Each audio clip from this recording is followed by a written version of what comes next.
الحمد للہ وکفی وسلام علی عبادہ الذین اصطفی اما بعد۔ محترم سامعین اور ناظرین، السلام علیکم ورحمۃ اللہ وبرکاتہ۔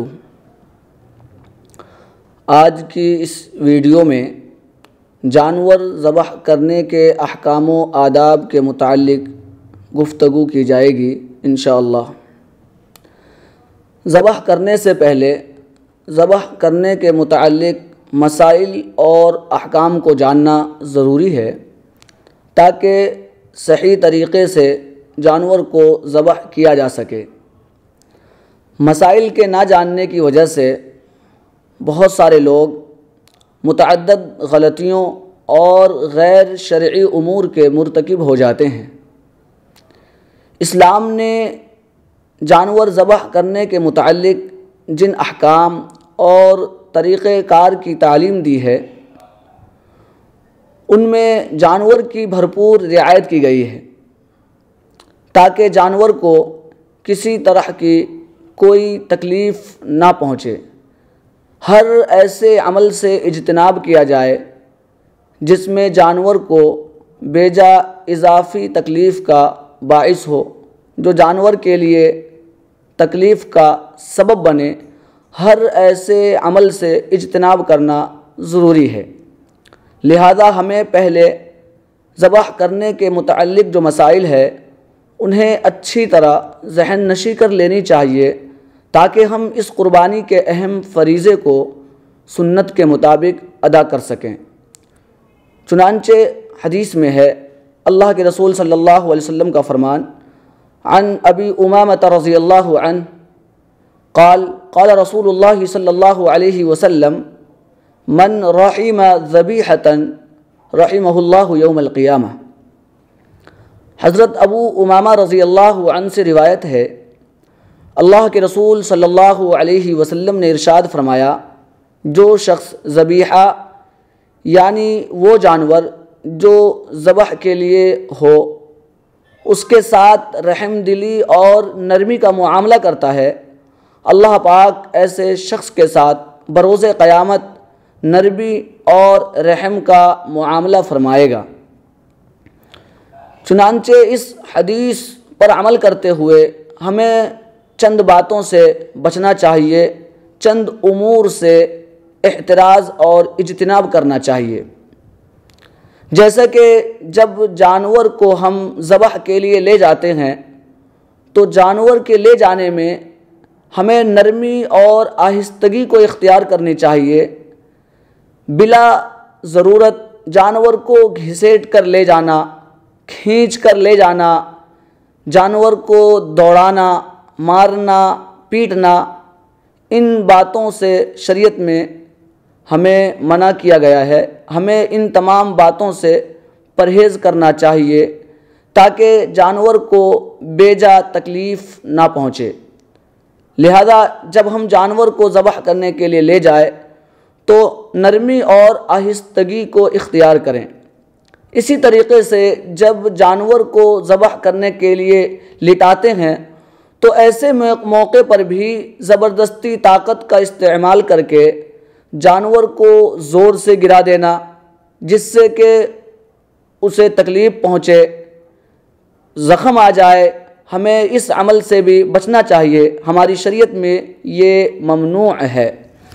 اسی طریقے سے ایک جانور کو دوسرے جانور کے سامنے ذبح کرنا، اس سے بھی ہماری شریعت میں روکا گیا ہے، کیونکہ اس صورت میں جب آپ ایک جانور کے سامنے کسی دوسرے جانور کو ذبح کریں گے تو وہ جانور جو اس کو دیکھ رہا ہے اس کے لیے یہ عمل تکلیف کا باعث ہے۔ لہذا ہمیں احتیاط کرنی چاہیے کہ ایک جانور دوسرے جانور کے سامنے ذبح نہ ہو۔ لیکن اگر مجبوری ہے، ہمارے پاس جگہ کی تنگی ہے، تو بقدر ضرورت کے وقت اگر ایک جانور کو دوسرے جانور کے سامنے ذبح کر لیا جائے تو اس میں بھی کوئی حرج نہیں ہے۔ اسی طریقے سے جانور کے سامنے چھری تیز کرنا، اس سے بھی ہماری شریعت میں روکا گیا ہے۔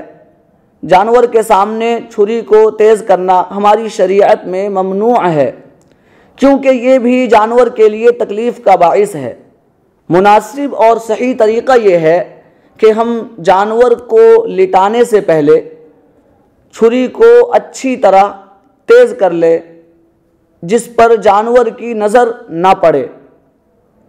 اسی طریقے سے کند چھری سے ذبح کرنا، ایسی چھری جس میں دھار نہ ہو، جس میں تیزی نہ ہو، جس سے گردن جلدی سے نہ کٹے، ان تمام باتوں سے ہمیں بچنا چاہیے، کیونکہ ان تمام صورتوں میں اگر کند چھری سے ہم ذبح کرتے ہیں تو اس سے چمڑا جلدی نہیں کٹتا، تو جانور کے لیے وہ تکلیف کا باعث ہے۔ لہذا ہمیں چھری کو جانور ذبح کرنے سے پہلے ہی جانور سے چھپا کر تیز کر لینی چاہیے، تاکہ جیسے ہی ہم گردن پر چھری رکھیں جلدی سے ذبح کا عمل ہو جائے اور جانور کے لیے بے جا اضافی تکلیف کا باعث نہ ہو۔ اسی طریقے سے قربانی کے جانور کو ذبح کرنے سے پہلے بھوکا پیاسا رکھنا، یہ بھی ہماری شریعت میں ممنوع ہے، بلکہ بہتر اور مناسب یہ ہے کہ جانور کو ذبح کرنے سے پہلے اچھی طرح کھلا پلا دیا جائے، اس کے بعد ذبح کرنے کے لیے لے جایا جائے اور ذبح کا عمل کیا جائے۔ جانور کو بھوکا پیاسا رکھنے سے بچنا چاہیے۔ ایسے ہی ذبح کرتے وقت جانور کو قبلہ کے رخ میں لٹانا، یہ بھی سنت ہے کہ ہم جانور کو ذبح کرتے وقت جب ہم لٹاتے ہیں تو جانور کا رخ جو ہے یہ قبلہ کی سمت ہو، قبلہ کی جانب ہو، اور اسی طریقے سے ذبح کرنے والا جو جانور ذبح کر رہا ہے اسے بھی قبلہ رخ ہو جانا چاہیے، یہ بھی سنت ہے۔ لیکن اگر کسی وجہ سے قبلہ رخ نہ ہو سکے یا جانور کو قبلہ رخ کرنے میں پریشانی ہو، ذبح کرنے کے عمل میں دشواری ہو، تو پھر یہاں پر بھی عذر ہے، تو عذر کی بنا پر اگر کسی اور دوسرے رخ کی طرف جانور کو لٹا لیا جائے تو اس میں بھی کوئی حرج کی بات نہیں ہے۔ البتہ ہماری کوشش یہ ہو کہ قبلہ رخ جانور کو کر لیا جائے اور ذبح کرنے والا بھی اپنا رخ قبلے کی طرف کر لے، تاکہ ہم سنت پر عمل کریں، سنت پر عمل کرنے والے ہو جائیں۔ تو یہ چند باتیں آج کی ویڈیو میں بتائی گئی ہے۔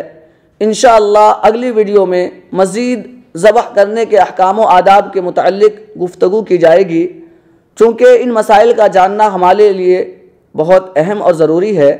قربانی ایک اہم عبادت ہے، اس کی بہت ساری فضیلتیں ہیں، تو ہم اس اہم عبادت کو سنت اور شریعت کے مطابق ادا کر سکیں، اس کے لیے ضروری ہے کہ ہم پہلے ان کے مسائل سے واقف ہو جائیں۔ انشاءاللہ پھر ہوگی اگلی ویڈیو میں ملاقات۔ اللہ تعالی ہم تمام کو سنت کے مطابق اس قربانی کی عبادت کو ادا کرنے کی توفیق عطا فرمائے، آمین۔ السلام علیکم ورحمۃ اللہ وبرکاتہ۔